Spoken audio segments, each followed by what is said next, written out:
दोस्तों, क्रिकेट की दुनिया में सबसे मुश्किल माना जाता है ऑस्ट्रेलिया को उसके घर में टेस्ट सीरीज हराना। लेकिन टीम इंडिया की बात अलग है। ऑस्ट्रेलिया को हराना जितना मुश्किल नहीं है, उससे ज्यादा मुश्किल साबित हुआ है इंडिया के लिए इंग्लैंड को इंग्लैंड में टेस्ट सीरीज हराना।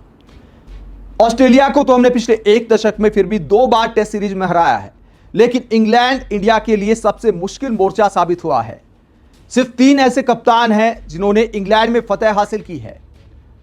इंग्लैंड में क्या कहता है इंडिया का टेस्ट क्रिकेट का इतिहास, और शुभमन गिल क्या इतिहास रच पाएंगे अब की बार इंग्लैंड को हराकर, और कौन सी ऐसी सीरीज थी जिसमें क्रिकेट के बाजार की वजह से हम इतिहास रचने से चूक गए।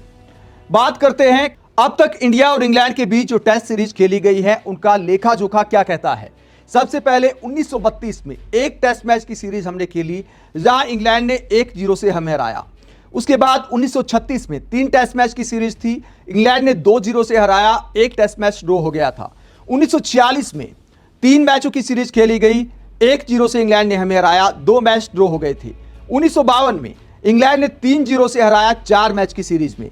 1959 में इंग्लैंड ने 5-0 से हराया 5 टेस्ट मैचों की सीरीज में। 1967 में इंग्लैंड ने 3-0 से हराया 3 टेस्ट मैच की सीरीज में। उसके बाद 1971 में इंग्लैंड की धरती पर टीम इंडिया पहला टेस्ट मैच जीती है अजीत वाडेकर की कप्तानी में, और सिर्फ मैच नहीं जीता, सीरीज भी अपने नाम की। 3 मैच की सीरीज 1-0 से टीम इंडिया ने जीती, 2 टेस्ट मैच ड्रॉ हुए और 1 मैच में जीत हासिल की। तो 1971 में पहली बार इतिहास रचा गया इंग्लैंड को इंग्लैंड में हराने का।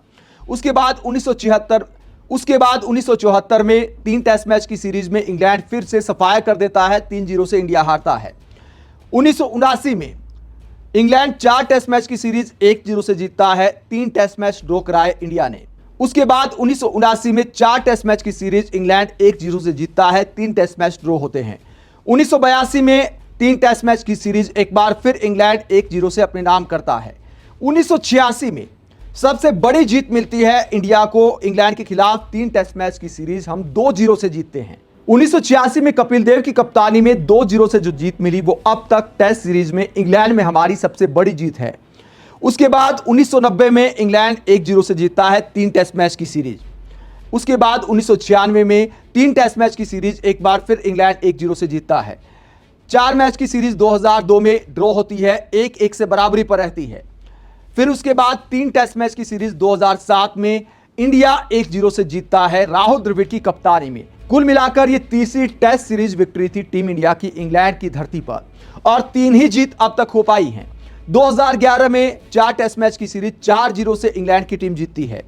उसके बाद 2014 में 5 टेस्ट मैच की सीरीज इंग्लैंड 3-1 से जीतता है, और 2018 में 5 टेस्ट मैच की सीरीज इंग्लैंड 4-1 के मार्जिन से जीतता है। उसके बाद दोस्तों आखिरी जो सीरीज खेली गई थी इंडिया और इंग्लैंड के बीच वो 2021 में खेली गई थी, जो कि 2-2 से बराबर रही, 5 मैचों की सीरीज थी। यहां पर मुझे लगता है कि इतिहास रचने से टीम इंडिया चूक गई।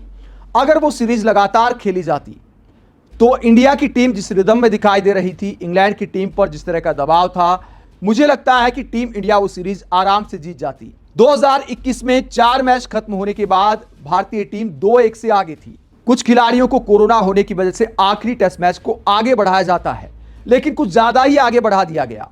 अगले साल खेलने का फैसला किया गया क्योंकि आईपीएल नजदीक थी। दोस्तों, अगर आईपीएल की वजह से उस टेस्ट सीरीज को ज्यादा आगे ना बढ़ाया जाता, अगर 10-15 दिन ही आगे बढ़ाया गया होता, तो टीम इंडिया जिस रिदम में खेल रही थी, जिस फॉर्म में टीम इंडिया के खिलाड़ी थे, मुझे लगता है कि भारतीय टीम अपनी सबसे बड़ी जीत दर्ज कर सकती थी इंग्लैंड में।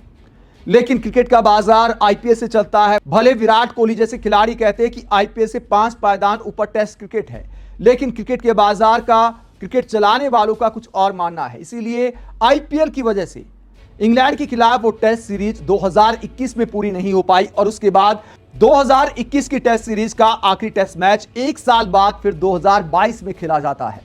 1 साल में हालात बदल जाते हैं, टीम बदल जाती हैं, फॉर्म बदल जाती है, और इसी का फायदा इंग्लैंड को हुआ। 2022 में जो आखिरी टेस्ट मैच खेला गया उसमें इंग्लैंड की टीम जीत हासिल करती है और सीरीज 2-2 से बराबर कर देती है। भारतीय टीम जो सफलता 2021 में हासिल नहीं कर पाई, क्या 2025 में शुभमन गिल की कप्तानी में ऐसा हो सकता है?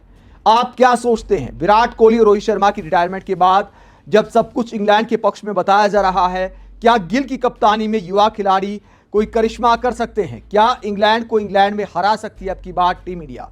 कमेंट करके जरूर बताएं। साथ ही देखते रहिए पब्लिक मीटर, चैनल को सब्सक्राइब भी करें। नमस्कार।